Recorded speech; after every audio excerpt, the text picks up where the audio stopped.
and taken out of context. It's taken out of context. We're taking things out of context. Out of context. Be taken out of context? Taken out of context. Taken out of context. I don't even know the context. That is so out of context. Now, hey, hold on. We're going to flesh this out because I don't want nobody saying we don't take things in context. Tell me the context. Candace Owens might not be making it to her show on Monday morning, and here's why. First off, we gotta grab our unbiased tinfoil hat. She starts posting on her Instagram all crazy stuff saying Tyler Kirk isn't suicidal, and the fact that his dad turned him in is false, and that it's all bullshit, apparently. There's no photo evidence of Tyler's being on campus. Actually, there's photos of him at a Dairy Queen 20 minutes away from campus while he was supposed to be lurking around in the bushes based off the text threads that the FBI gave us. Oh, and the gun that was found, it was right next to a house that the University of Utah owned. This is the craziest part for me. Why was the gun used, a 30-on-6 hunting rifle, didn't go through his skin on the autopsy? Mind you, Theodore Roosevelt killed a whole elephant with this gun. So I definitely think it could have went through Charlie Kirk's neck. This gun is literally meant to pierce through all the skin, hit the muscle groups, and go straight to the heart. Like, this is like a big packing gun. Like, this is no joke. If you ever shot one of these, you taking something down. And it's definitely going through the neck of a human being. There's no question about it. So Candace, if you're watching this, please stay alive till Monday, because it's keeping me on my toes. And it's just realizing we're in a program, and I just gotta find my role in the program. The Epstein files, dumb motherfuckers must be crazy. Not even that. GTA 6 must be a crazy game, too, because we are never gonna see that game. I just knew 2026 was gonna be a little too good. Let me know what y'all think, though. Y'all think we're getting a full story? Is this a missing pieces? Is something fishy to y'all? Because all I know for sure, something's a little off with this killing.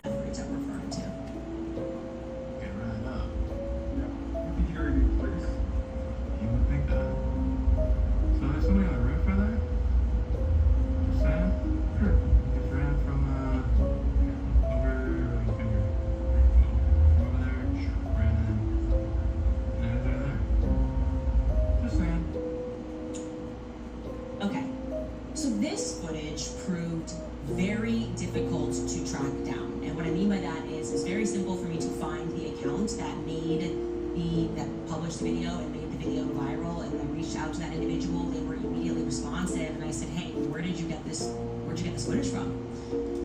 This is some controversial news. So Candace Owens is now saying that Tyler Robinson is innocent. She recently posted this on her Instagram account. It says, I want to break the news immediately because it feels important, and I think if I don't break it immediately, something bad might happen.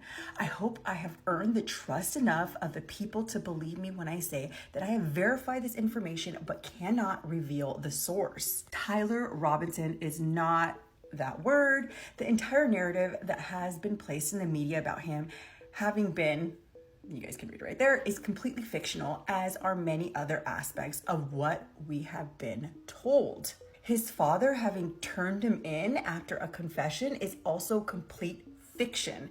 To the contrary, Tyler Robinson maintained his innocence and has never even been to the UVU campus. There are absolutely zero photos or videos that campus can produce to the contrary, which is why they have produced nothing other than a blurry image, which Tyler's family knows is not him. Tyler has never once expressed thought. I want to make that clear. The federal government is lying about absolutely everything other than the fact that it is his weapon.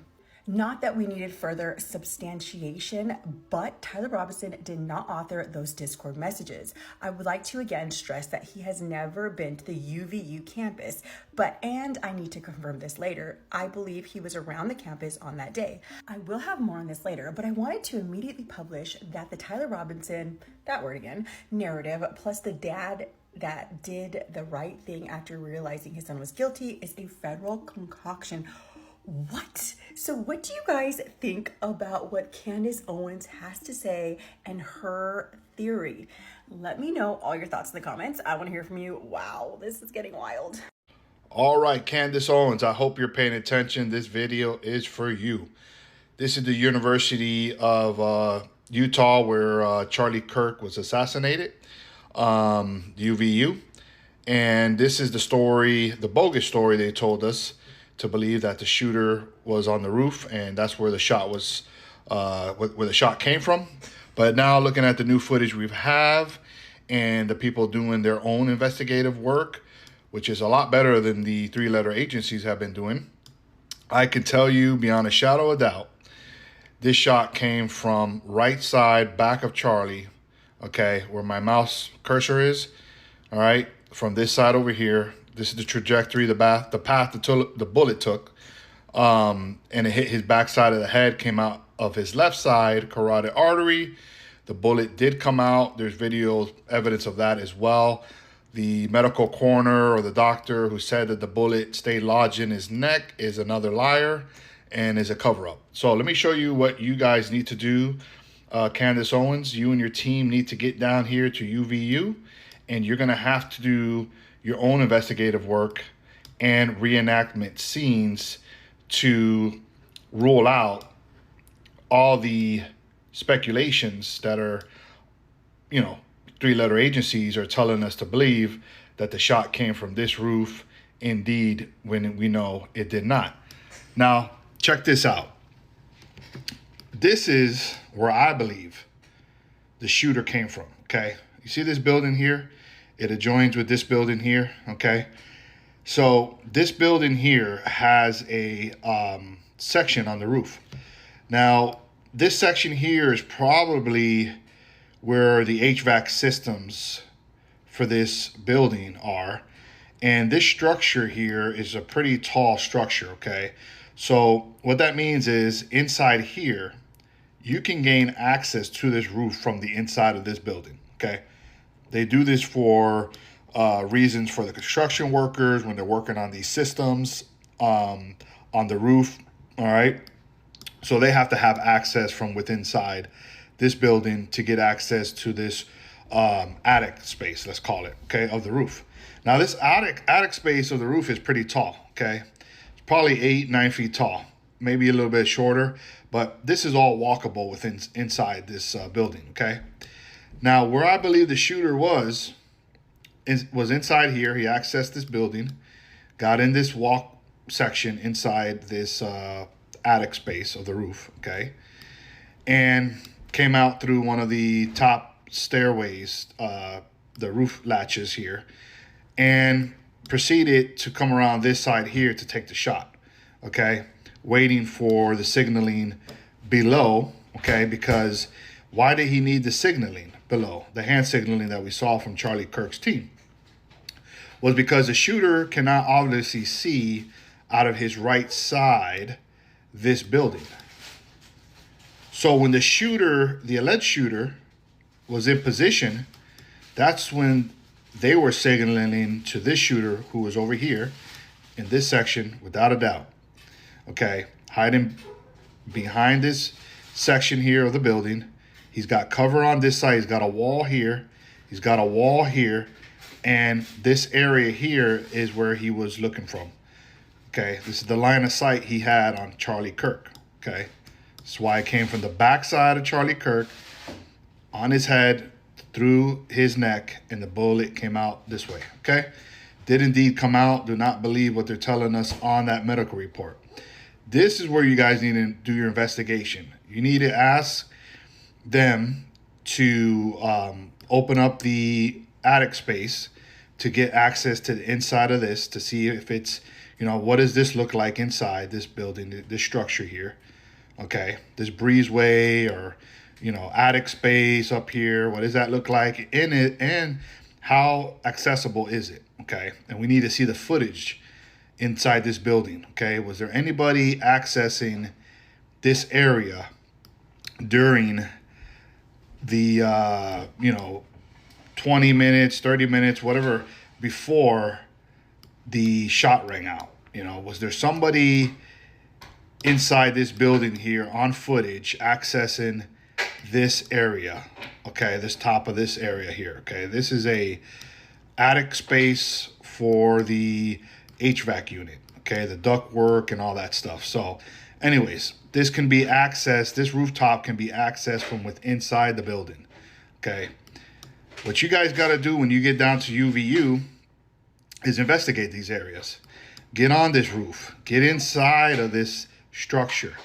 Okay, see if there's cameras around these areas inside the building that would point to someone entering these areas moments before Charlie was shot. Okay, all signs point to this side is where the shot came from, without a doubt. This guy, I think, was just the decoy patsy to cause attention to himself on the roof so that it can fit their narrative, which his cover was blown by the people that were down below who caught him on the roof. So he did his job. Then the actor below, the old man, did his job. Distractions allows this guy to get away, maybe blend in with the crowd, walking out of the building into a vehicle that was probably waiting for him and off to that airport that was 5 minutes from this location.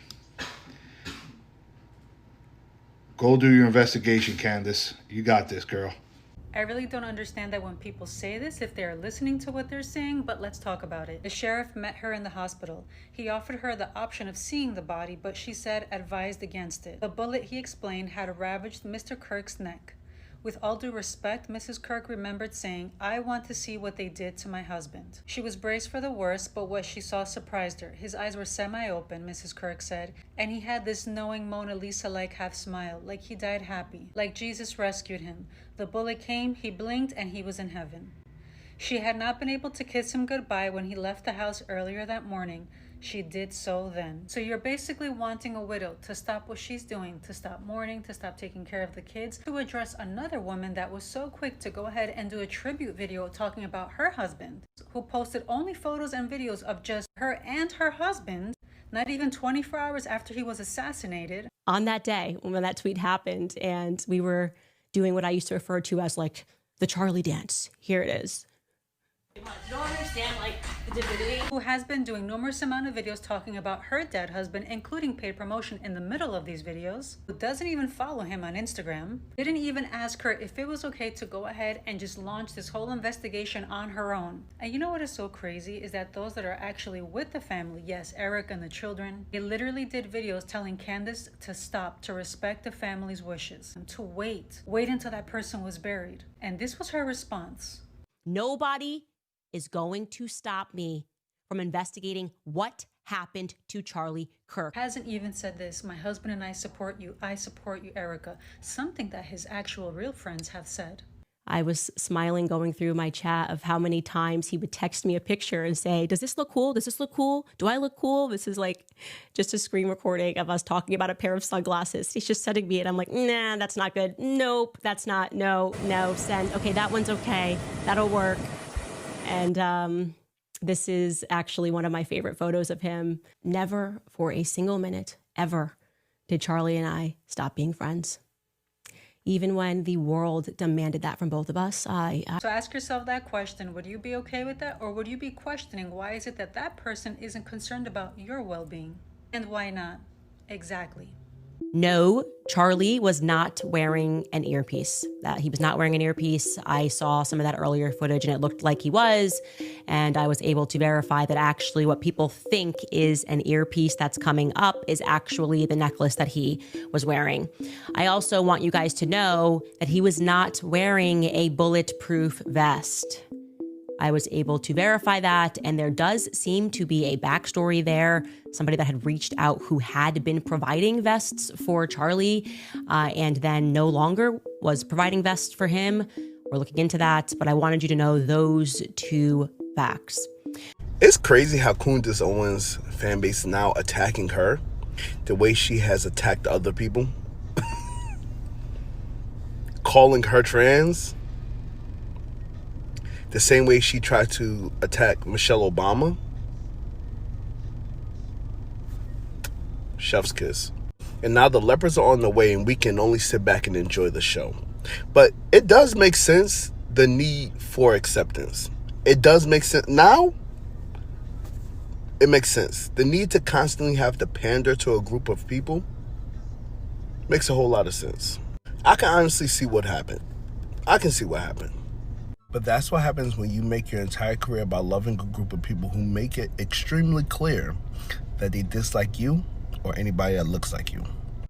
But I'm sure she will find a way to try to spin it around and tap dance for the masses. Because the same energy you're getting is the same energy you've been putting out there. I think it should be shared. There's nothing gory about this footage from the back. The thing that really stood out to me, and I just kept asking him to replay it over and over and over again, is that there's no blood. There's no blood from the back.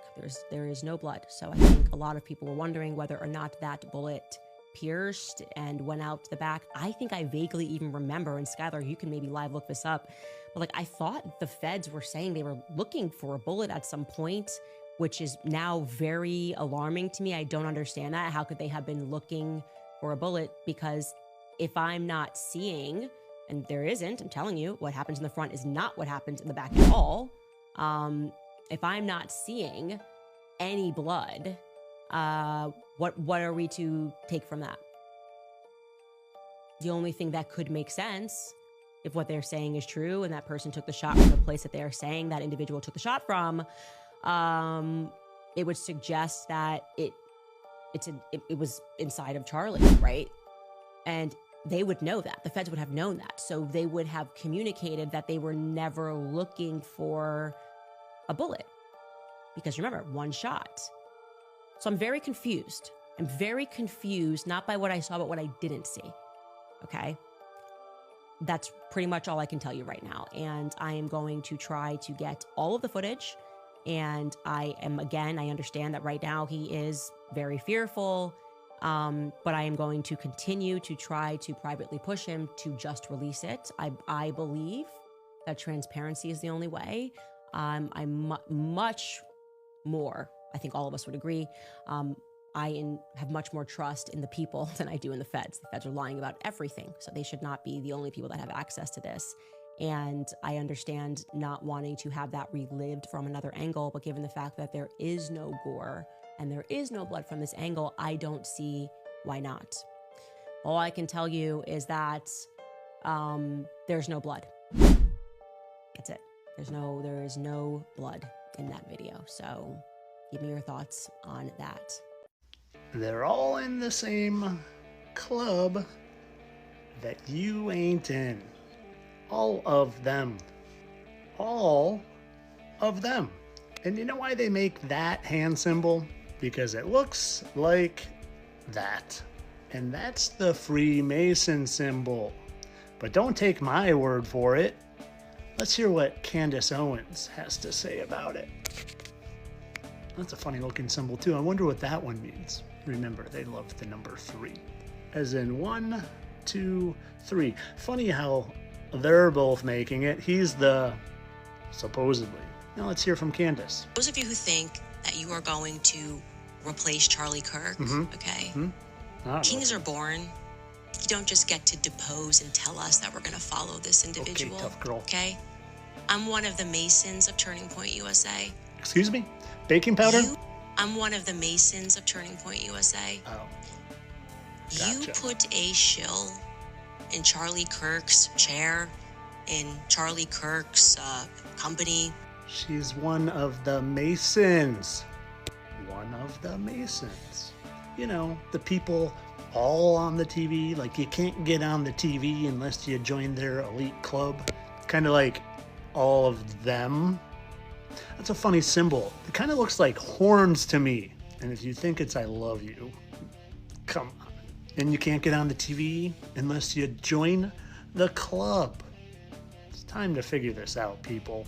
They've been lying to you long enough. But of course, all this for entertainment purposes. I'm sure that every single ever celebrity and government person just happens to be doing this and the devil horns because it's fun and cute for picture's sake only. Come on. Entertainment only. All coincidence. I have a theory about Candace Owens. I don't know what her mental health status is, but I believe that she is using AI, whether it's ChatGPT or other, to banter and to help her prepare these shows, and that's why they are increasingly unhinged. Now, why do I think this? I think this because I had a run-in with someone who had what I believed to be AI-induced psychosis. Now, I use that term very loosely. I am not diagnosing anyone. I'm not saying that that's an actual mental illness. But what I did notice is that she was able to draw connections to different things that were completely unrelated with amazing precision. And after digging around, it turned out that she was using ChatGPT as a bantering partner, as someone who she would like go back and forth with about various symbols and ideas. Now, Candace Owens is producing very long episodes on the daily. She is making all kinds of crazy connections that would be very hard to make if you didn't have AI doing a lot of the research and the hunting for you. We all use AI. That's normal. I get it. However, AI is a pattern finding machine. And if you have a tendency towards conspiracy, it is going to absolutely amplify that. And AI is not going to tell you you're wrong. AI is going to spin farther and farther and farther down a thread or a thought. And I've just noticed, and I don't know what's going on with her mental health, but I have noticed that her ability and her confidence in creating these wild conspiracies seem like she is heavily using AI to come up with her ideas. AI is always going to find patterns, and it can take things like geopolitical stuff and news and numbers and all of these things. It can analyze text messages, and I guarantee you she is using a ton of AI, and that is an echo chamber. And that is one of the reasons why I think this is getting more and more dangerous, because she's getting more and more confident, and she gets clicks and she gets likes and she gets money and she gets all of this stuff. And her confidence is also another thing that screams that she's getting a lot of sycophantic responses and yes men through something like AI. Again, this is my theory. I do not have any proof, but having run into someone who has used ChatGPT to really fall into a delusion, I think this is something that we're going to start to see more and more. Guys, imagine being married to me. My poor husband, he rolls over. He's like, "What are you reading?" And I feel like a regular wife says something, I don't know, maybe a love series, Nora Roberts, sweeping her away. Me, on the other hand, he rolled over, he asked me, and I said, "Oh, I'm reading a flat earth theory." And it dawned into an entire conversation. He's like, why are you reading a flat earth theory? And I'm like, because somebody messaged me on Manect about it, and they included some links, and I'm just reading them. I don't know. I'm just an interested person. No matter what, if there's a bunch of people that believe something, I now want to know what it is that they believe. And of course, he pushed me on this, and he was talking about the earth curvature and science. And I said to him, listen, I'm not a flat earther. I'm not a round earther. Actually, what I am is I am somebody who has left the cult of science. I have left the mega church of science, because what I have now realized is that science, what it is actually, if you think about it, is a pagan faith. Didn't I tell y'all when y'all see this face that I'm about to drop a truth bomb on you? Candace Owens should have known that you was a controlled op.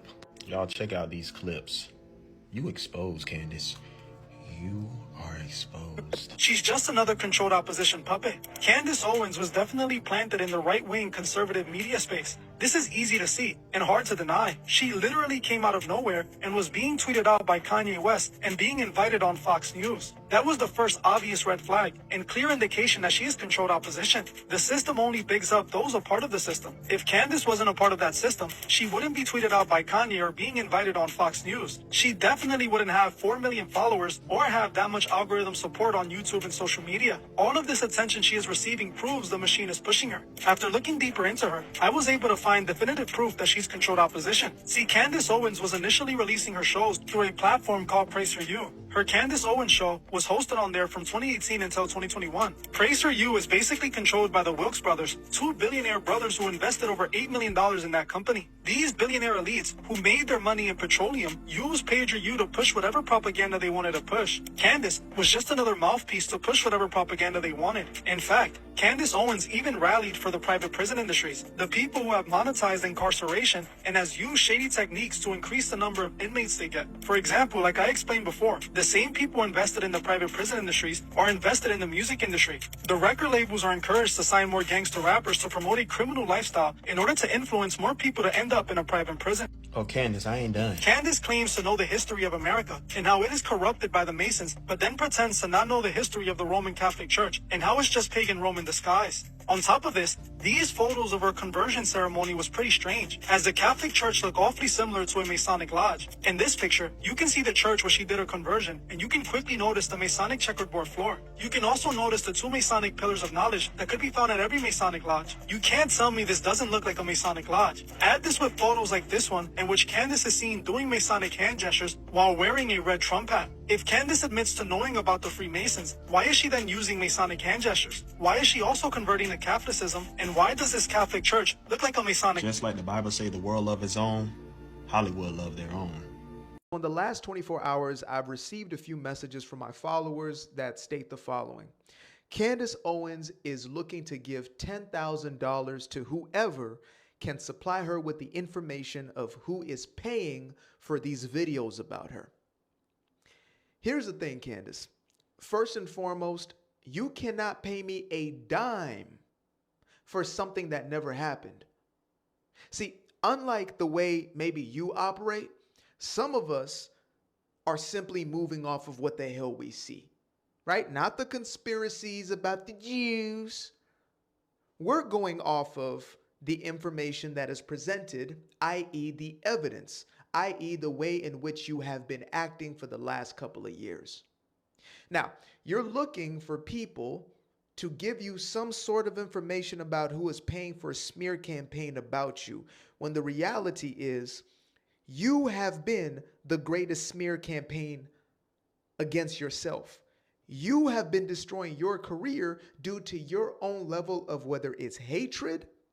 And I genuinely hope that it is simply misinformation. You have been misled. You have gone deep down that rabbit hole, and you have essentially become somebody who looks a little more like somebody off of a Reddit forum or something of that nature. I hope that's the case. I hope that my suspicions are not true, that maybe, just maybe, somebody is paying for you. So, who is paying me specifically to speak about you, Candace? Absolutely nobody. As a matter of fact, I'm getting backlash because the cult of Candace Owens will always defend their own no matter what you say. You can literally do anything. I now believe there is a federal level of corruption and conspiracy involved in this murder. The feds say that it was the 33rd hour after the shooting, like a total Freemason number. 33rd hour after the shooting. It took us 33 hours. The frankly obnoxious messages that someone strung together must clearly be for either our or their own entertainment. The feds have since told us that the note was destroyed, but even though he destroyed the note, he took a picture of it. Yeah, that makes sense, because if you're going to destroy something, the best thing to do is to take a picture of it. That language right there is actually a mistake from the feds. And he writes, since Trump got into office, my dad has been pretty die-hard MAGA. Something here for everyone if you want to take the low-hanging fruit and think of this as left versus right. Just so federally written. It's amazing. So chaos right here. You were on a manhunt. Where is the footage? Surely during a manhunt you used drones. So who made up these messages? Why are we doctoring their messages? Why can't I read Lance's messages? If he's being so forthcoming, why can't I read how he replied and at what time these messages were sent? There are too many things that the feds can easily do to dissuade us, okay? Personally speaking, I think Candace Owens is off of her rocker. Her conspiracy theories are so ridiculous that she doesn't realize how easily all of this could be turned around on her. What if this is just a ruse and she's trying to get us to believe that TPUSA somehow has something to do with the loss of Charlie Kirk? But meanwhile, it was actually Candace. Isn't that just such a ridiculous claim? Like, there is no evidence to back why Candace might be behind the loss of Charlie Kirk. Yet, she blames everybody, including Bibi Netanyahu, Israel, the Jews, TPUSA, and kind of getting at the fact that she thinks Erica could have had something to do with it. Now, I know some of you guys believe her and you follow her and you are after this witch hunt alongside her, but let me tell you, she is fooling you. Tomorrow it's going to be something different, and the day after that, and the day after that, and the day after that. I would say that's kind of like grifting, and she's playing upon your emotions to get you to watch her videos because she is sensationalizing the fact that TPUSA won't release the footage to her of the incident from behind Charlie. I'm sorry, but if I was TPUSA, I wouldn't even give her the time of day. I wouldn't even speak to her. It's clear to me that she doesn't have Charlie's best interest in mind, because if she did, then she would support TPUSA and she would support Erica Kirk, who Charlie loved more than anyone else besides his children and, of course, God. But Candace is only after herself, and if you read up on what a narcissist is and what they do and the signs that they portray, Candace possesses a lot of those. She wants to make you crazy like her. She wants you to lose your mind over what could have happened instead of what the evidence points to. There is no evidence at all for anything that she claims at all. And I will remain on this hill. Well, lots of people seem to think that I'm going to be eating my words very soon, apparently, because, I'm very outspoken about the dingbat Candace Owens and how she's a vehement and disgusting liar. And it's not just me that thinks that. I mean, if you spend some time doing some research into the things that she says, how she says it, she's a very good, well, in my opinion, very good, disgusting shock jock. One that says the most provocative thing she possibly can think of, doubles down on it, plays kind of like the heads or tails of things. Like, if you come out, I say something, I demand that you defend yourself. Bibi Netanyahu had to come out with a video saying that Israel didn't kill Charlie Kirk, all because Candace Owens and her ilk have been spreading the lie or alluding to the lie that Israel did it, even though there's no evidence whatsoever. Ian Carroll has been stating that Israel did it, and apparently you got to look at the evidence, bro. Candace Owens' whole shtick is, trust me, bro. Trust me. I'm the right one. Even though she hasn't been right about anything. I don't know about you, but if you go back and you look at all of her stuff of late, what exactly has she been right about that has been proven that she's been right about it? What exactly? Also, I'm going to put behind the paywall all of this stuff about Charlie Kirk's killer. I'm going to have you guys support me. I'm not going to donate any of the profits that I get, Turning Point USA, even though you claim that you're one of the Masons. Seems interesting to me. And you threaten people or you're threatening Turning Point USA if they put a shill in Charlie Kirk's chair. Oh, you're not going to like this, Candy, but they have his wife now taken over Turning Point USA.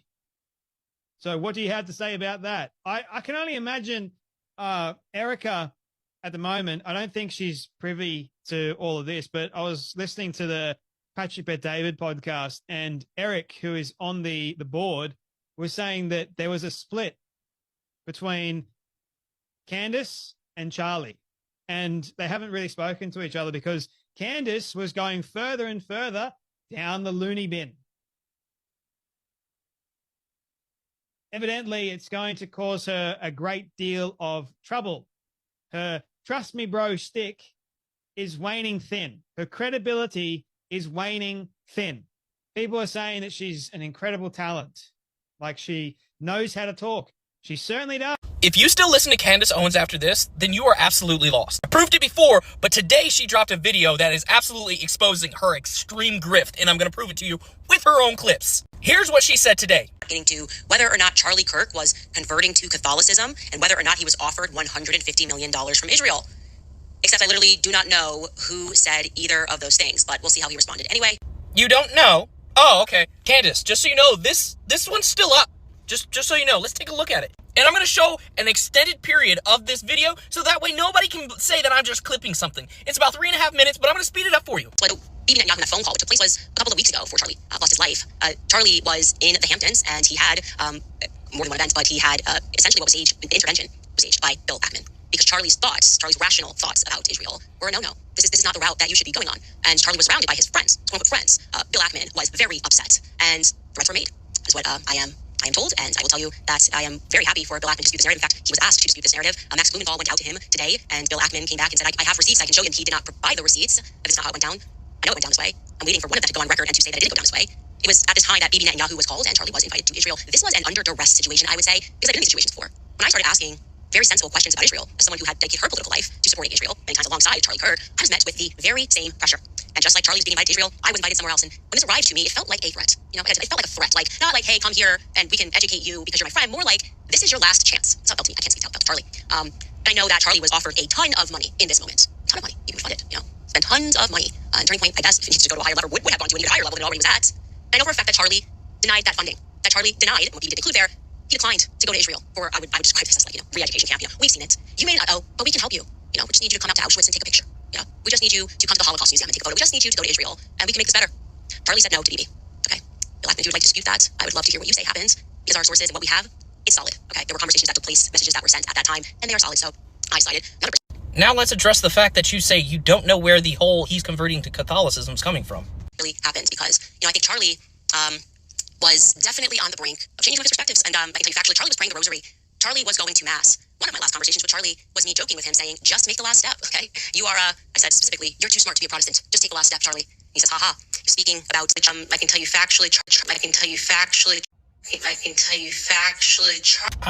you factually, was her exact words. Now, I know she's going to try and spin this and everything to such a way, but to sit here and have an entire podcast saying exactly the things that you're now claiming you didn't, and then just kind of backpedaling saying, I don't know where it came from. Y'all see why she's crazy, right? Like, I'm not the only one, right? She's grifting. That's why she's got millions of views on her podcasts. She makes hundreds of thousands of dollars on each episode. Y'all ain't getting it. I told myself that we really have to take a sabbatical, a full 6 to 9 month cleanse, detox, in fact, from Cuckoo Candace, because this amount of exposure to this amount of cuckoo is not sustainable. But then this happened. And y'all will understand why we're back here again once you guys see this. You think it cannot get worse. And I'm talking about on a daily basis, we've got drops now, right? This is at a Kanye level of just every day something more insane than the last day. We are now there when it comes to El Cucu, El Candelose. Okay? So I'm gonna go ahead and just run this by you guys, and we will reconvene. They're working on a narrative like they always do. They're coming in, they're squeezing, and they're trying to pretend that Charlie and I didn't speak for years. It could not be further from the truth. Okay? Charlie and I never for a single second stopped being friends. Ever. Never happened. They can't produce one shred of evidence to that effect. Nope. Just donors. And the donors at Turning Point need to be investigated. Because what I'm hearing, like I said, from Turning Point sources is not good. And guess what? If it's gotta be me, and you need to hate me forever, that's totally fine. On top of that, talk about a federal operation out of nowhere. Brigitte Macron just lies. I don't even know how they got this in the press. This is so dumb. Brigitte Macron comes out and says they have offered scientific evidence to the U.S. court to prove that Brigitte is a woman. That's what her lawyer says. Well, the lawyer's a liar because we haven't even started this case yet. So how could you have offered scientific proof to a court to prove you're a woman, especially because you're not suing me over the claim that I said you were born a man? You were born a man. Oh, I guess you were born a boy, a male, is what I should say. You were born a male, and you've never sued anybody for making that statement. You sue for things around it. You're suing me because you're saying, well, you said I stole the identity from my sister. I'm not a thief. You've never sued anybody for the claim that you were born male. So I don't know what this is. Just like we're just going to all hound Candace to try to distract her from looking into Charlie Kirk's murder. Okay. My last 3 brain cells are fighting for survival at this point, so I'm just going to go ahead and stop it right there. We've got more than enough cuckoo for the rest of our entire natural born lives. See, here's the thing. Actually, before I get to the thing, if you ever thought Candace was smart, like if you ever find yourself in a place in your life where you're like, man, she is kind of brilliant. Now, I did at a certain point in my life, right? This is back 2016, 2017, maybe even 2018, around that time. If you ever felt that way, don't consider yourself as an idiot necessarily. At least not fully at that time in your personal history. Instead, you can just think to yourself, well, doctors, lawyers, engineers, these types of individuals can even find themselves in a cult of personality, right? There were doctors who drank the Kool-Aid when old Jimmy Jones... Candace Owens, I'm about to prove to you and everybody else that you have either completely lost your mind or you're completely grifting, like I said the other day.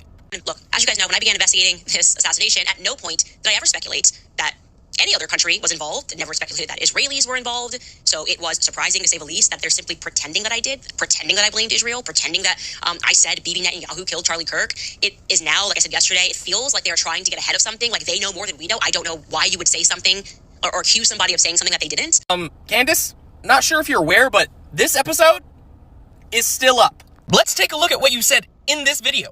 Thought it was best to do a little propaganda for Israel would be better than us helping us track down the killer. But anyway, so Bibi Netanyahu, that phone call, what took place was a couple of weeks ago before Charlie lost his life.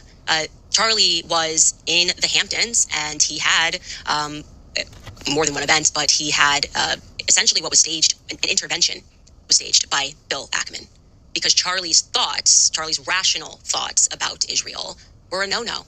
This is not the route that you should be going on. And Charlie was surrounded by his friends, his quote-unquote friends. Bill Ackman was very upset, and threats were made. That is what I am told, and I will tell you that I am very happy for Bill Ackman to dispute this narrative. In fact, I know it went down this way.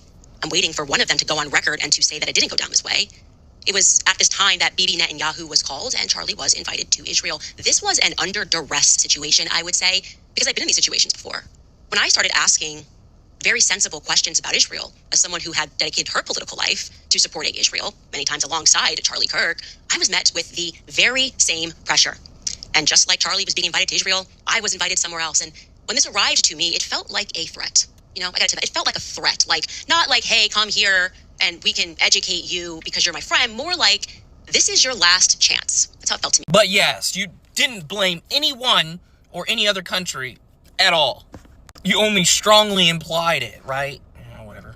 This is why people are starting to believe that you're a nutcase. Candace thinks that there's some time. I'm going to tell you right now, Candace, there's nobody offering me money to say what I'm saying. I like Candace. I was a Candace Owens lover. I was so influenced by her. But I am disgusted with what she has become, how anti-Semitic, how hateful she is to the president, the person who made her famous, by the way. And the movement that made her famous, that supported her, that wanted her to run for vice president. That's why I'm making comments. Is anybody else wondering that if Candace Owens was really such good friends with Charlie Kirk still, then why hasn't she hosted his show yet? I mean, that's the obvious question that no one's asking, and maybe there is a legitimate answer. Because here's the reality. Before Candace Owens is to ever sit in that chair, you would have had Ben Shapiro, Michael Knowles, Matt Walsh, even Megyn Kelly, heck, Glenn Beck, J.D. Vance, all stepping in to host, one after another. You even had Tucker Carlson today. So if she and Charlie were as close as she's making it sound, why were all of them invited first? Now, recently, Candace has been putting out commentary that seems to suggest, without saying it directly, that Israel might have had something to do with Charlie's assassination. But then look at what actually happened. Turning Point USA brought in Ben Shapiro to host right after the sitting vice president, J.D. Vance. That doesn't exactly scream bad blood between Ben and Charlie, in my opinion. So when Candace hints at these undertones, it doesn't just really line up. And frankly, it raises more questions than answers. And maybe she is right. I love Candace Owens, but something just seems kind of off here. What do you think about this? Let me know. Appreciate you.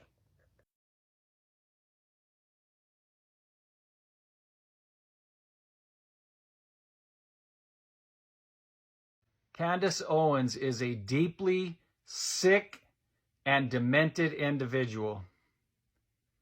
And anyone who's still listening to her and taking her seriously is also possessed by that same demonic spirit that she is. God help this woman. Are we again at a time in U.S. history where we are going to see a witch hunt? I learned when I was out in Arizona last week that 2 weeks before Charlie Kirk was assassinated, the far-left website Jezebel declared that it had a mission to cast bad luck or a curse on Charlie. This is Megyn Kelly. She used to be on Fox News, she used to be on NBC, and now she's on Independent. And I think I can see why she had to go independent. They declared, quote, if the far-right misogynist with a bad haircut wants to villainize independent women, Jezebel is more than happy to be the hag of his nightmares. I'll be honest, I don't know this Jezebel site. There's a lot of people who made comments like that because Charlie was pissing a lot of people off with his words. Let's be real.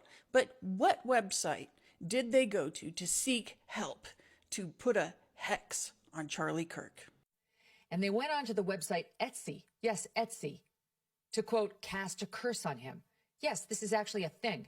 I sell vintage items on Etsy, and I didn't even know you could put a curse on somebody. I had no idea.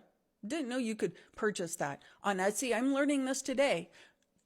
Great. Etsy, the website known for making arts and crafts on demand, will happily cast a hex through its witches, who you can hire, on someone if you ask them to. My first thought on this is like, oh great, now they're going to attack Etsy.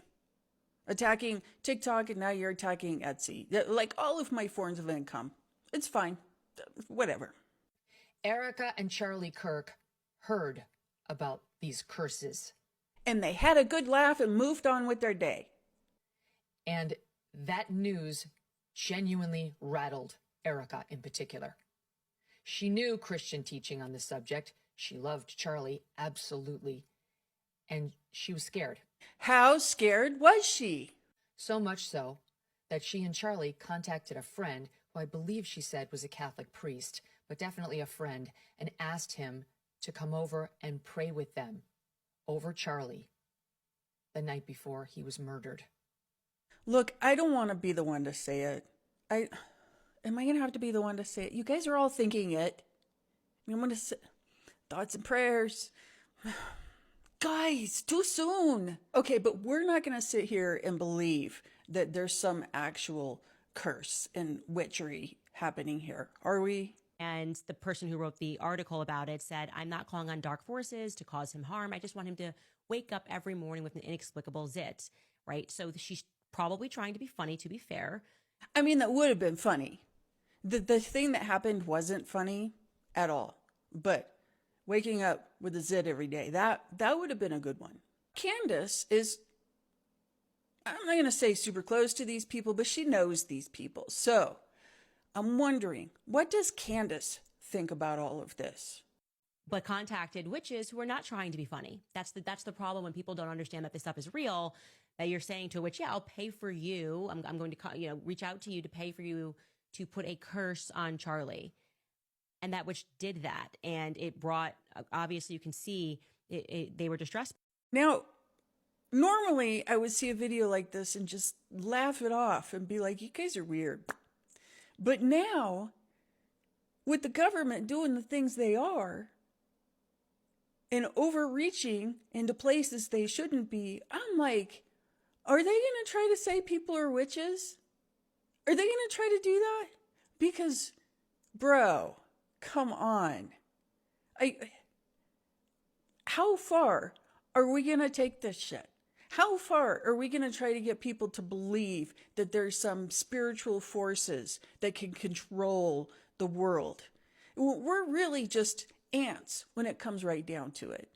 We are so minute in this planet and the solar system, in space. And yet here we are having conversations like this. This is why we haven't left the planet yet. I think that Candace Owens is a despicable, disgusting human being. She's a liar. She's a fraud. She's a scammer. She's an opportunist.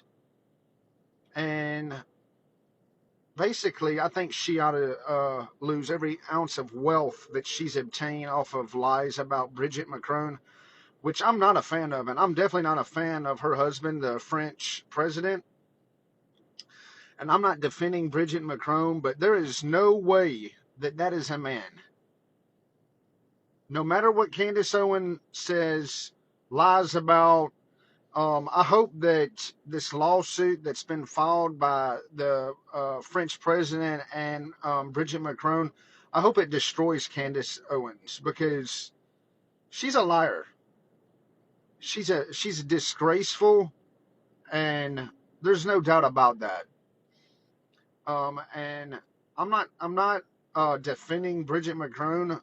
I actually think she's a despicable human being as well, because she groomed Macron, and there's like a 25-30 year age difference between their marriage. And, I find that disgusting and despicable in and of itself. But what Candace Owens has done to this person, and I don't blame them for suing. And I hope it's all exposed. That's really all I wanted to say. Candace Owens is a disgusting, despicable human being who deserves to be taken down. I truly believe that. Charlie, and I had a quick question about anti-Semitism online. Another question here they asked about Candace Owens, and I'm a big fan of you. I was a big fan of her, but she's obviously been going down this anti-Semitic bent. We want to take what you say and extrapolate that there is a corner of the internet of people that want to point and blame the Jews for all their problems. Everybody, this is demonic and it's from the pit of hell. Candace Owens has been dancing on the grave of Charlie Kirk in her hateful crusade against the Jews, making up stories about how he was somehow turning against the Jews and the Jewish people. This video was taken just 2 weeks before Charlie Kirk was shot.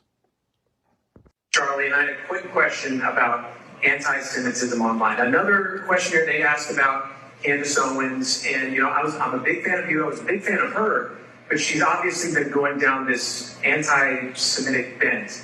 And through her, I'm kind of finding out about these other characters online, like Nick, for instance. I'm sure you've heard of him. And these people, they've been active for a long time, and it seems like they've just been ignored, which is working, but now they're kind of surging in popularity. And as someone who, I enjoy watching your debates, are they people you'd be willing to engage with and maybe shut them down in a way through a debate or something like that? Well, I mean, I'll get to debate Candace. But no, look, I'll debate anybody that shows up at our campus events first and foremost. But I do want to take what you say and extrapolate that there is a corner of the internet of people that want to point and blame the Jews for all their problems. Everybody, this is demonic and it's from the pit of hell. And it should not be tolerated. Period.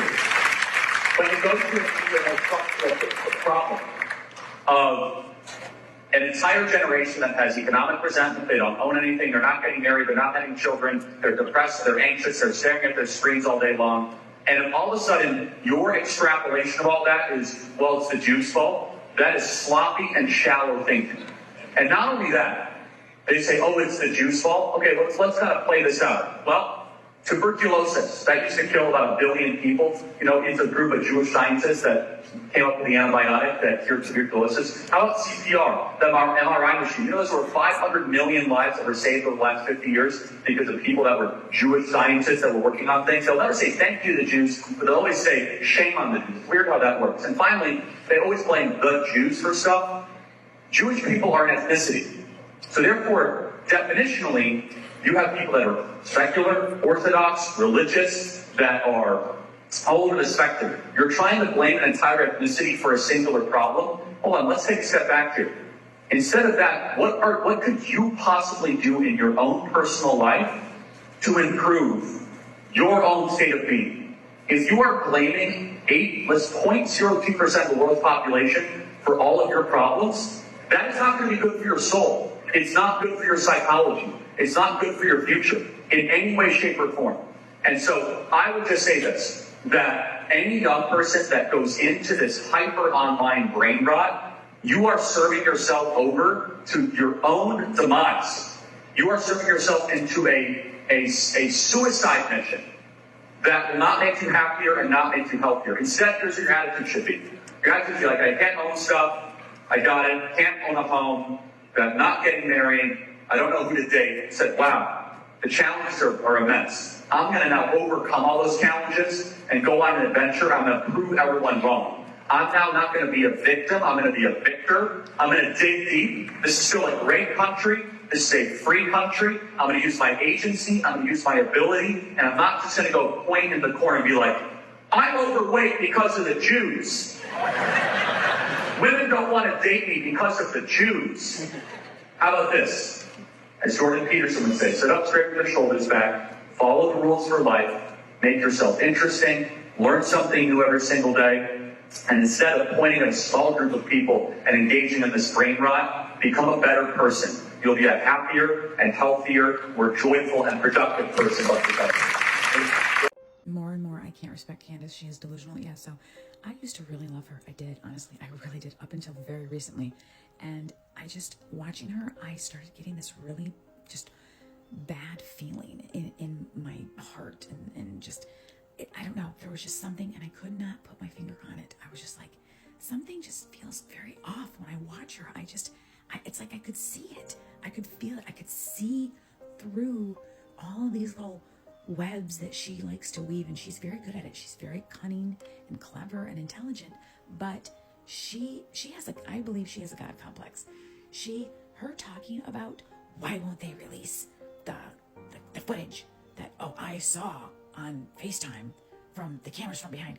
Why would you know what, God forbid, Candace, that anything like that would ever happen to your husband, and you know what, and God forbid one of your friends, okay, or your husband's friends would be out demanding to see, let's see more footage of it.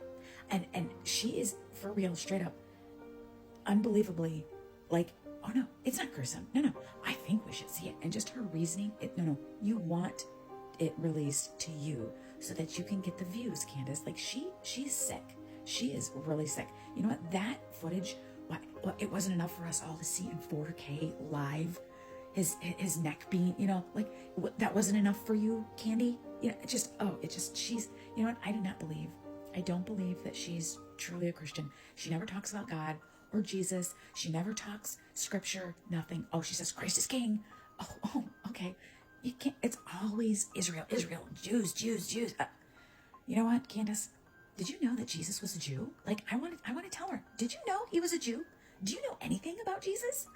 So yeah, it's just, I agree. She's spiraling, and she has this, her ego is just, it's blown up. And the fact that she is demanding and trying to make a case to have the footage that was behind Charlie Kirk released to her, that should tell you all you need to know. And I'll tell you another thing, Charlie Kirk would never, ever approve or support or encourage his followers to go after anybody that disagrees with him. But Candace sure does. All of her followers seem to, it's like a cult. All of these big personalities, they develop cult followings. That's why there's a thing called cult of personality. Yeah. So I agree. She's absolutely delulu. I'm all for a good conspiracy theory, but this one, I'm a little puzzled. Candace Owens, who said she considered Charlie Kirk to be a brother, has a very interesting Instagram post this morning. He says Tyler Robinson, the man who's in custody of Charlie Kirk, has never even been to Utah Valley University's campus. The family had said they saw him on TV, contacted a youth pastor, and this is how he came to turn himself in. Candace says all of that is complete fiction. She seems to believe if you were truly on that campus, there would be more than just the couple of blurry images that we have seen so far. Most importantly, she says the federal government is lying about absolutely everything. But wait, the federal government who? Because when you say federal government, I think of our president, Donald Trump, who addressed the nation from the Oval Office the night that Charlie Kirk was assassinated, giving the nation a very stern address on the matter. J.D. Vance, also part of the federal government, carrying Charlie Kirk's casket to Air Force 2. The morning Tyler Robinson's arrest was announced, Trump was on GMA, and that he would want the death penalty for the perpetrator of this crime. And you have Kash Patel, the director of the Federal Bureau of Investigation, on site in Utah, participating in press conferences about this. All three of these men very fond of Charlie Kirk. So when you say the federal government is lying, these three guys are the guys that you have to be talking about. So why would they do that? What's the motivation for this conspiracy? What's the driving force? I honestly have no idea. What y'all think? Did you hear what Candace Owens said? Did you hear it? I didn't either. I'm not spending 2 hours a day to watch Candace's stuff. I'm not posting this to get a bunch of virality, and if it does well, great. I don't really make any money on Instagram or TikTok anyway, so it doesn't matter. But because I'm conservative, and because I talked to Candace Owens once on my show, because Charlie Kirk had her call my show, he couldn't make it that day, and she was fine when she was on the air. I've never had any sort of a problem with her. I've never also been a huge super fan of hers. I think she's got her own lane, and she does just fine for what her people want to have. When it comes to Charlie Kirk, I think she's saying a lot of things that are unverifiable. I think she's making some assertions that TPUSA has already said no to, and his family seems to be saying no to. But again, it keeps her getting millions and millions of views on anything that she says about Charlie Kirk. And if that's her gig, that's her sort of way to get some money for the family, God bless her. I'm down. Support your family however you want. But stop asking me about Candace Owens. I get people calling my radio show asking about it, going on my social media posts. Hey, what do you think? Candace said this, and the bullet might have that, and Israel the other thing, and Ackman said this thing. I don't know, and I don't care. I do not make my money, do not make my bona fides off of Candace Owens anything. So go and enjoy her. Don't ask me about it because I don't know. And by the way, if you asked her about me, she wouldn't know either. Come on. I've been wanting to ask God about Candace Owens for a while now, and today our Lord finally answered. You don't get to ask those questions. What's wrong with you, Mom? Why are you so scared? I'm like, okay, bye-bye. See you never.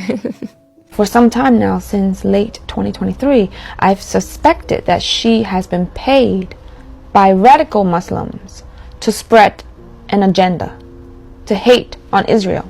The term is anti-Semites. There are extremist snakes on both sides, and it's an unfortunate situation in the Middle East.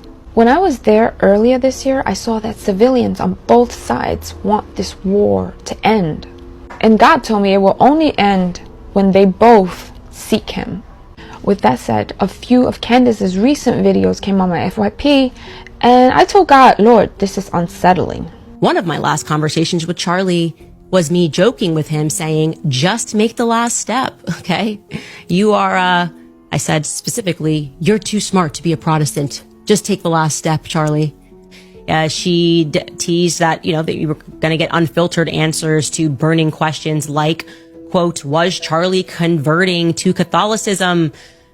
Again, I have no idea who said he was converting to Catholicism. I feel like it's like intentionally misrepresenting what was said. First, she accused Lord's true soldier, Charlie, of converting to Catholicism.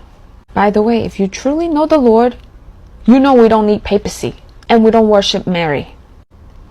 But that's another topic. And besides, Charlie never took bribes like the others. The Lord said it. He was a lion of Christ till the end. And within a split second after I asked God for His clarity, He told me to look in front of me. Daddy, what's up with Candace?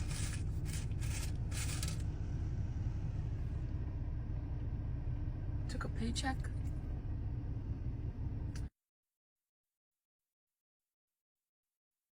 And there, a garbage truck. And to my right, a petroleum truck. I said, oh, so I was right. She took bribes from the Arabs. Who else is known for oil wealth? The Lord basically called her trash, being fed to spread a narrative, an agenda. The key food, they're feeding her.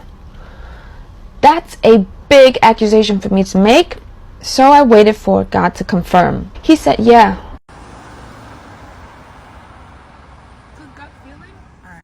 You have good gut, strong intuition. Then showed me a bus on the highway with huge ad reading the paper. Money. Okay, now we're cooking. The Lord then called her demented.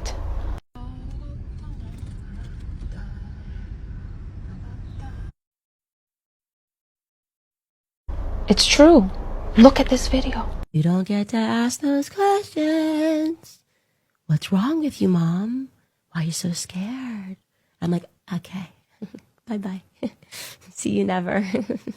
I even commented, something is wrong. She has lost it. When you start to sin, you let Satan in. That wicked and extremely cunning being will make you lose rationality. It's pretty evident in Candace. Quite sad, because she used to be pretty on point with certain topics. Another reason why God always warns about danger of greed. It's dangerous to your well-being. She's been corrupted by prosperity.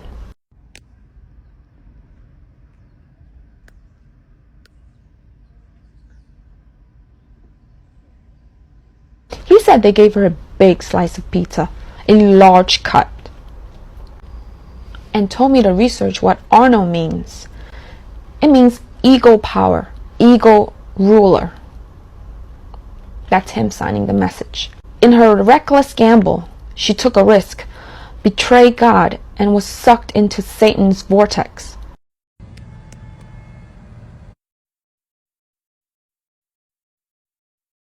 A dark, destructive spiral she could not resist.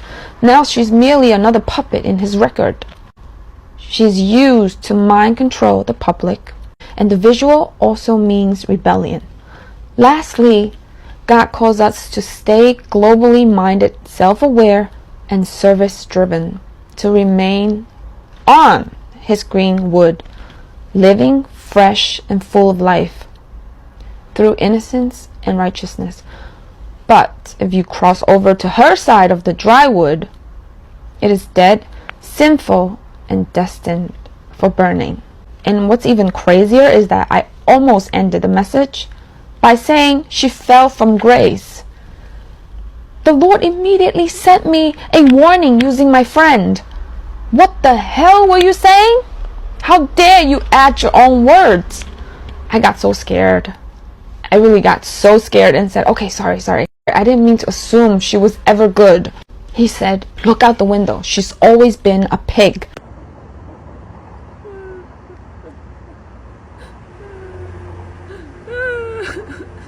Guys, he made me look out the window. He made me look out the window. Sorry, Lord. This job is scary. I nearly cried. And he makes sure that I include this part.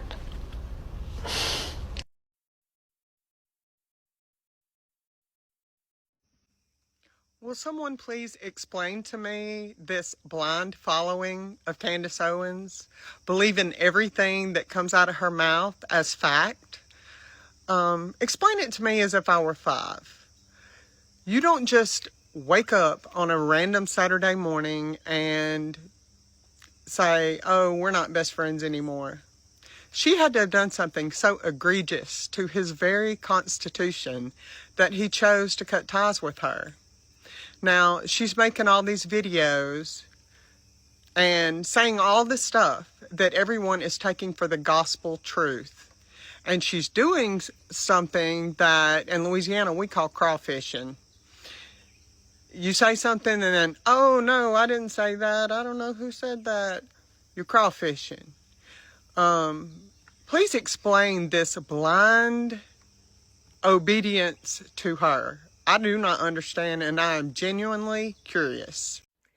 Why is Hannah Brown's attendance at Charlie Kirk's memorial service so offensive to so many people that they are now unfollowing her on TikTok, even though they have been loving her content, consuming her content, enjoying her content?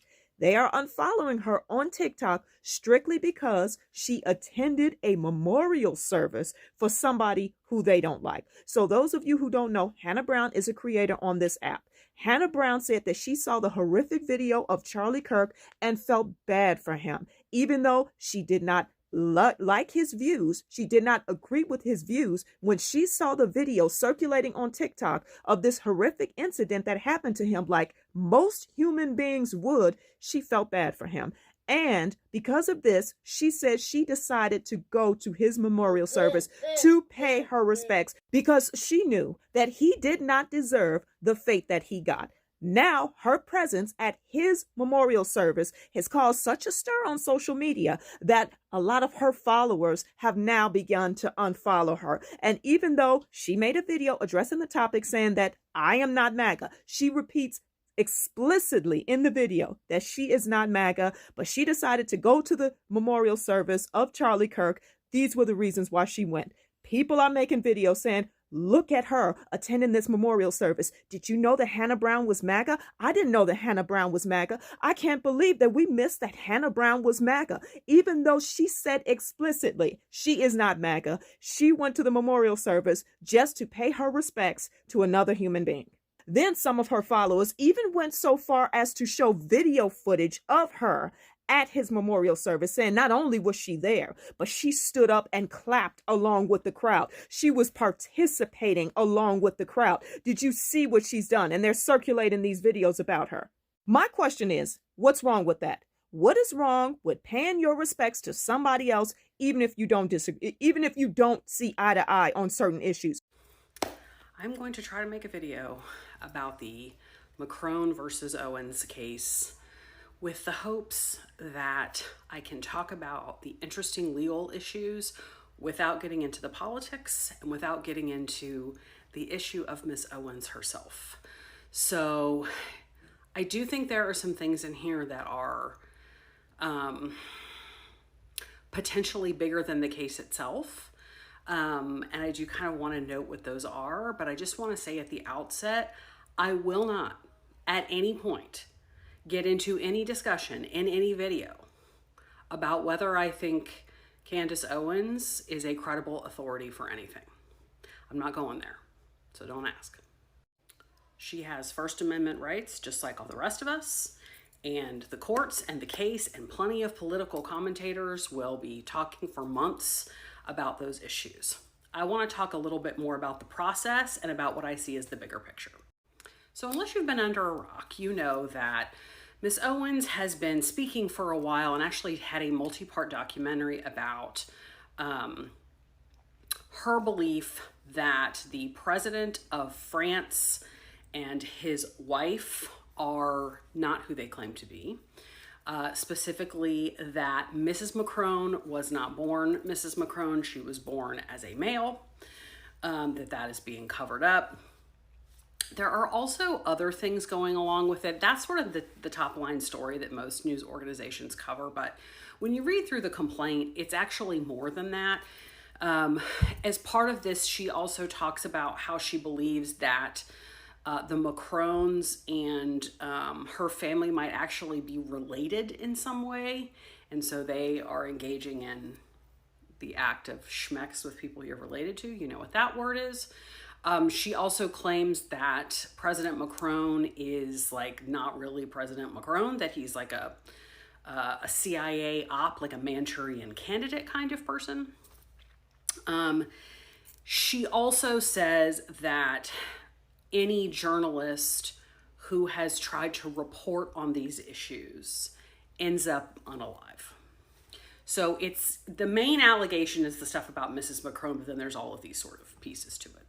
Now, as I said, I'm not going to get into the truth or falsity of that's what the facts are going to do, but it's like any other defamation case where, you know, I think the two issues are going to be, is there actual malice and were these facts or were these opinions?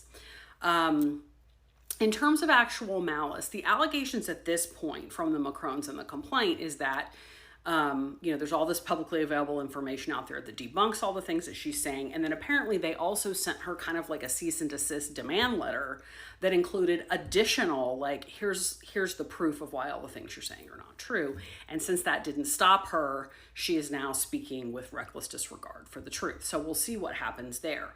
I think the fact versus opinion thing should be interesting in this case because I think most creators and people who have large audiences would probably fall back on, oh, this was my opinion, but that's just not really her style. So we'll see if she makes that legal argument or not. They claim, of course, that she knew all this stuff was false and that she did it for the money. She was selling shirts, she was selling, you know, ads in her podcast, and they claim that she made money off of it while they lost money. That both, there's obviously the reputational damage, but then they also claim that they lost business opportunities because of this, which I find fascinating. Who's not engaging in partnerships with the president of France because of something that Candace Owens said? I'm interested to see what the proof of that is. But there are multiple claims for defamation. What they kind of did was her documentary had multiple episodes, and they kind of split it up by episode. So they're like, episode 1, here are the statements, because remember, it has to be statements. These are the statements that were defamatory, that were false, right? And they go through and list each and every one. And it's hard to tell for now. There is a lot of crossover between the two because a lot of things get repeated. But obviously, it's not like one statement. Right? Sometimes these cases are just like one statement. This one is multiple statements made over multiple episodes in multiple broadcasts. But procedurally, here's some of the things I find interesting. One is they have sued her in Delaware. And they've done that because Candace Owens LLC, and there's another holding company that owns and controls all of her stuff, are both based in Delaware or incorporated in Delaware, as many U.S. companies are because of the business-friendly laws there. But that means that the head of state of a European country and his wife have subjected themselves to the jurisdiction of an American state court. That's kind of crazy in and of itself. You know, when we talk about personal jurisdiction of like, you know, what court has jurisdiction over you, when I teach it, you have to teach it like that is a defendant's problem. It's never a plaintiff's problem because the plaintiff chooses where to file. So I can choose any court I want to. I can go in and sue somebody in the Northern District of North Dakota, even though I've never been there. But if I choose by filing a complaint there, I'm saying that court has jurisdiction over me. So by doing this, the Macrons are allowing a Delaware state court to have jurisdiction over them. Of course, Owens could turn around and file a counterclaim against them. So they're subjecting themselves to that. It will be interesting to see if she tries to remove it up to federal court. If it's between a U.S. citizen and a foreign citizen, sometimes you can use diversity jurisdiction. I don't know. That whole thing is going to be interesting. But the fact that they're subjecting themselves to our courts is fascinating in and of itself. I don't know that they expect to get any money from her. And I don't know what her tactic is going to be. She's obviously going to keep making content about it. I don't know if she's going to take like the Alex Jones tactic or the Giuliani tactic and just like not defend it and then fight any judgment and refuse to pay it. I don't know. But the complaint itself seems to be just getting all that information out there in one place also seems to have satisfied a goal of theirs. So I think filing it, I'm not sure what they expect to get from it, but having the complaint exist seems to me is certainly part of the PR strategy. But what I find also fascinating is who is representing the Macrons. So like, who represents the president of France? How do you do a conflict check on the president of France, right? What's fascinating is that who is representing the Macrons is a firm called Claire Locke. And if you haven't heard of them, they are behind a lot of very big and high profile defamation cases that happen in and around the DC area and have for many years. There's like a big backstory. They worked at Kirkland & Ellis and then they left and then they ended up getting married and whatever. But it's a pretty well-known and powerful firm in terms of big defamation cases. And while they seem to be politically kind of all over the map, you know, they are former Federalist Society, or at least one of them was a Federalist Society member, but they also represented Dominion voting systems against Fox News. One of them used to go on Tucker Carlson all of the time. But they also prosecuted on behalf of the UVA dean against Rolling Stone. When Rolling Stone published that essay article that turned out to be bullshit, they represented the university dean who was accused. So politically, they seem to be all over the place, but ideologically, they seem to be very bothered by the defamation of and by high-profile figures. But what makes it really interesting is that the female partner, who I believe is the Claire and not the Locke, she is a very outspoken opponent of the actual malice standard, and she is one of the people that has been fighting to get rid of or overturn New York Times versus Sullivan. And so it is going to be interesting to see how she makes that argument in this case. And wouldn't it be a kick in the ass if it was a case brought by the French president that went all the way up to the Supreme Court on that issue? Because it has been talked about in Supreme Court circles for years now that they want to change that rule and they need somebody to bring it to them. So we got to keep our eye on that. They're also just interesting people. Like if you want to Google them, like the husband There's like rumors out there. He's never confirmed, but that he charges $1,800 an hour. I mean, unless you're going to put on like the Mission Impossible mask and like be the judge and like write the orders out yourself, I don't know how any lawyer's worth $1,800 an hour. They are big and splashy, and there's a lot of drama out there about them. But the fact that they're the ones doing this means I think this is going to be pretty high profile, and they're going to make a lot of noise. So the facts being what they are, we'll have to let those flesh out. I'm definitely going to watch the process of this, because this might end up being a big jurisprudential moment when it comes to suing public figures. Calling the case of France versus Candace Owens. Roll the clip, please. Emmanuel Macron and Brigitte are saying, you know what? We don't like that podcaster in America. And we are going to launch a lawsuit that's never been launched before, an unprecedented lawsuit to impoverish her for speaking.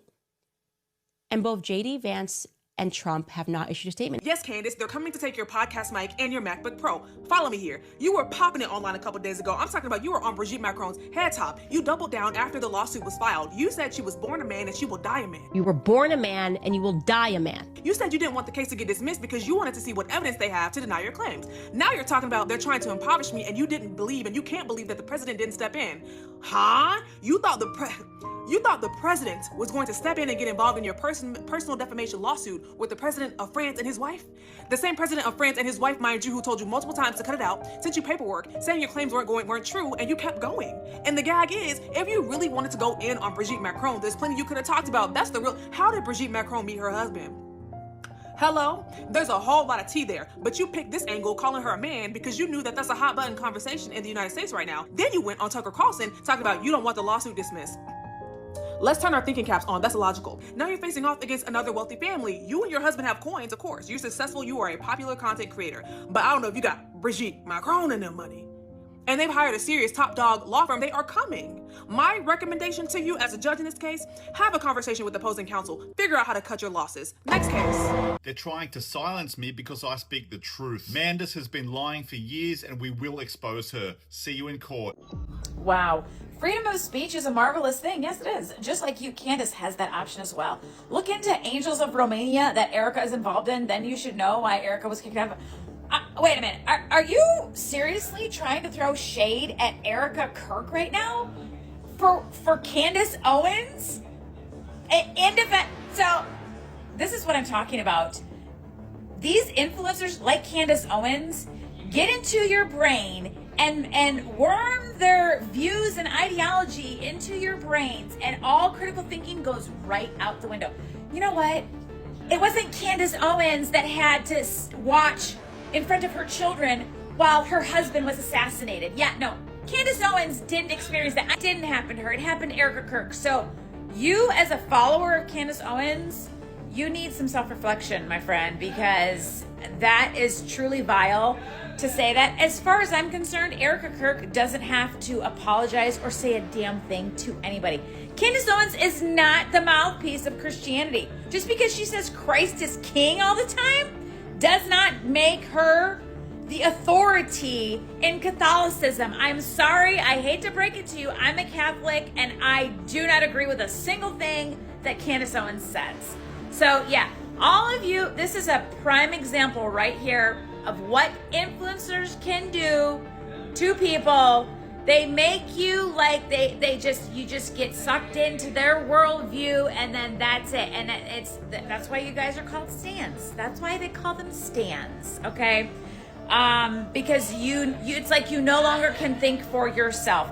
You're out here openly throwing shade at Erica Kirk after she had to watch her husband be assassinated in front of their child. Like, for Candace Owens' sake, in defense of Candace Owens, because I, a nobody, essentially, am speaking what? I'm pushing back against the narrative of Candace Owens? Well, you know what? I'll pray for you. Good luck to you. I think Candace has officially lost me by conspiring against bees and the beehive state and the analogy of being a worker bee and bee farming. Like, she's just lost me. Like, when I heard her say that, I already knew she was kind of crazy. I already knew she said a lot of wacky things, but I felt like some of it had some merit to it, so I kept watching her. But honestly, today, the moment she said bees, like, bzz, bees, and I realized it's like, it's giving reaching. Today's episode was nothing crazy, and it's giving she doesn't have anything, so she's literally pulling things out of thin air, including bees. It's honestly hilarious, and this is where she's lost me. I can now tell you I am at a 0% belief in the moon landings in 1969. But of course, the question that people always have, two things. First and foremost, how could a lie this big pass? Well, I've answered that for you several times.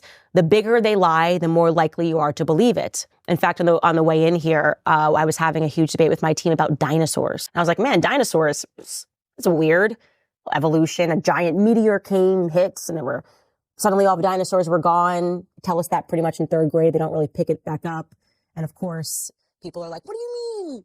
Of course, dinosaurs, it's all very real. The historians say so. The geologists say so. The scientists say so. There are fossils that say so. Tyrannosaurus Rex, they were definitely roaming the earth. Didn't you see Jurassic Park? They even got the media treatment. Whether you believe in vaccines, dinosaurs, COVID, how many times are we going to put our faith in the experts and the historians and the scientists?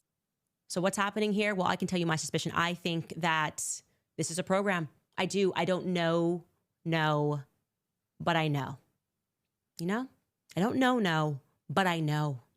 Because it is giving me the same ick that I had when I was looking through the period and learning the reality of what happened throughout the 1960s when MK when that program was running. And I have no reason to believe that that program was ever discontinued. And I believe that they find these candidates in schools. Bro, what the fuck is going on with Candace Owens? You don't get to ask those questions. What's wrong with you, Mom? Why are you so scared? I don't even know the context of that clip. I just know that getting on camera and saying that shit is crazy. Candace Owens is insane. Her latest rant calls Israel the master of the universe. She talks about they're the number one occult nation, says that the Star of David, which is a bit in the Bible, right? This has been their flag, and the Star of David has been around since Bible time. This is a biblical thing. Jewish people are very devout to their religious beliefs. If anybody is the master of the occult, it's America, where witchcraft is some of the highest rating in Europe. Can you this one?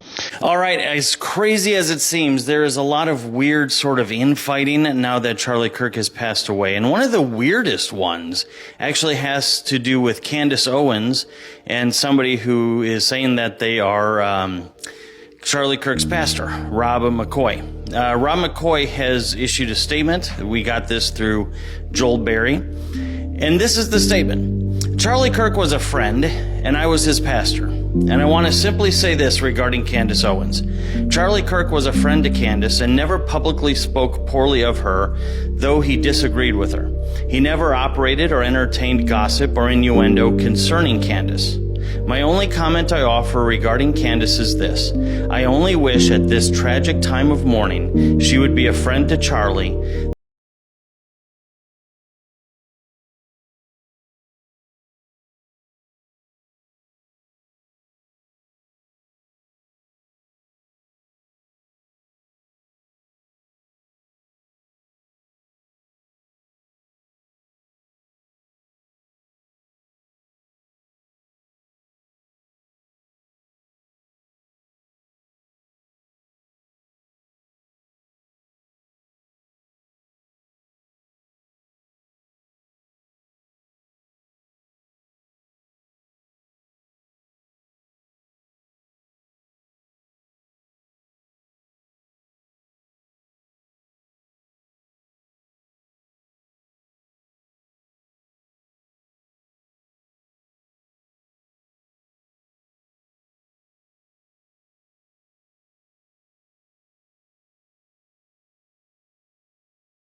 Well, insinuating, well, she's asking all these questions and she's insinuating there might be power plays behind the scenes, and that's not a friend. I mean, Charlie treated you as a friend. No, Bubba. As a matter of fact, that looks kind of sus. Just being honest. Because a real friend would say, okay, my buddy just got murdered. His business, nonprofit, whatever, is now up in the air. And as a friend who's not on the board and not part of the organization, I want to make sure that his legacy is real. I want to make sure it's lasting. I want to make sure that the hard work he put in is not co-opted. And at the same time, if there are questions about what happened to him, I want to ask those questions. That's what a friend does. Just a hanger-on is like, oh, it's a tragedy. We all mourn, we pray, clutch the pearls, and let's move on to a new day because he's in a better place. You gotta be really, really leery of people like that. Matter of fact, run from people like that. But I just want you to know this is happening. So as you see kind of the playing out of what is really tragic, this shouldn't be playing out at all, but it is. And as you're seeing this playing out now with Tucker Carlson and Marjorie Taylor Greene all coming into this conversation, you as a logical thinking adult need to read both sides and do exactly what we teach. What are their arguments? What's the premise? What's the proof behind those arguments? Use deductive logic and say, okay, where do I land on witnessing this conversation? No concept of a dinosaur until 1850. That's very recent, right? That's the first time they were like, we actually think that there were these reptiles that are roaming the planet. And then within that same decade, they were like dinosaur bones. And they started finding them everywhere. I'm like, okay, so nobody found this. And then suddenly there's entire museums. And in China, they have actually been caught manufacturing dinosaur bones many times over. And it is the case that dinosaur bones, for whatever reason, are always just found by the paleontologists. Like I was just walking with Savannah, my manager, because we do like these little evening walks. And I just looked up to her and I was like, dinosaurs, that seems pretty fake and gay. She's like, Savannah's from Tennessee. She's like, I've never believed in dinosaurs. Like literally, everyone thinks there's like some conspiracy behind it. I was like, that was how it started. And I was like, what on earth? You rawr. I'm like, it's funny because people will literally say they don't believe in God, but then tell them like dinosaurs aren't real and they fall apart. Like, I'm like, okay, so they're just roaming the planet. And I was like, that's really interesting. But then, what the fuck is going on with Candace Owens? This is going to be years and years. We're never going to hear the end of any of this. How weird is her relationship with Erica, though? Side note, my sister's name is Erica, her husband's name is Charlie, and my name is Candace. That is so fucking weird. But Erica hasn't mentioned Candace at all. And Candace is on another fucking planet. She has no filter. And you know what? I appreciate this. I did have to go look at her birth chart. She's got a lot of Capricorn in there. I'm a Capricorn sun. I pushed back in my small town, in my Catholic school. I pushed back so fucking hard. People did not appreciate it, Candace. I've been exiled across the country.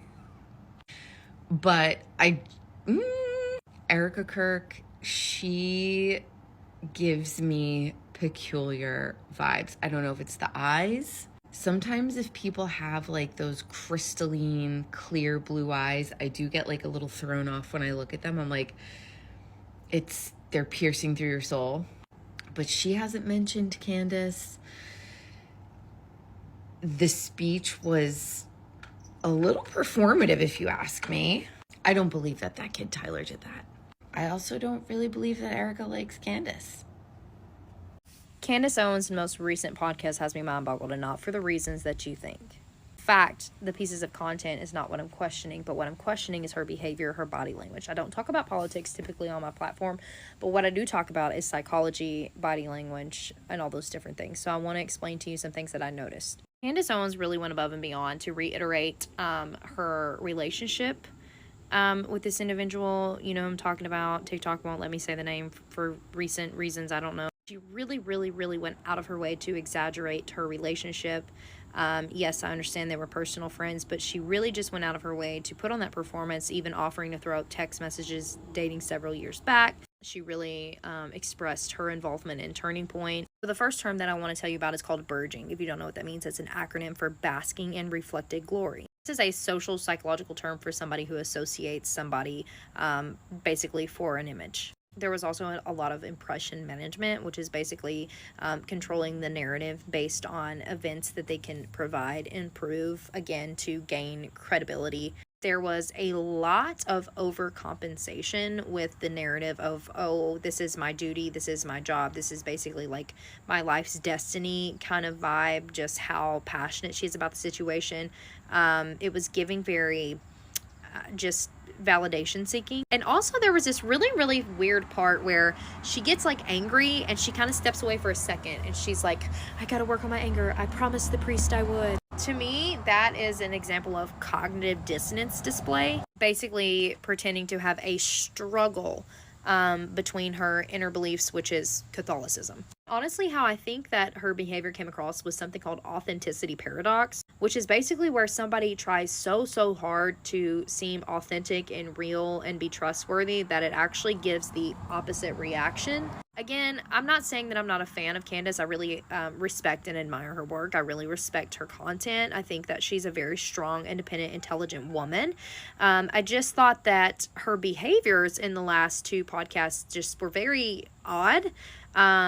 And from a psychological standpoint, I just wanted to see if you guys agree.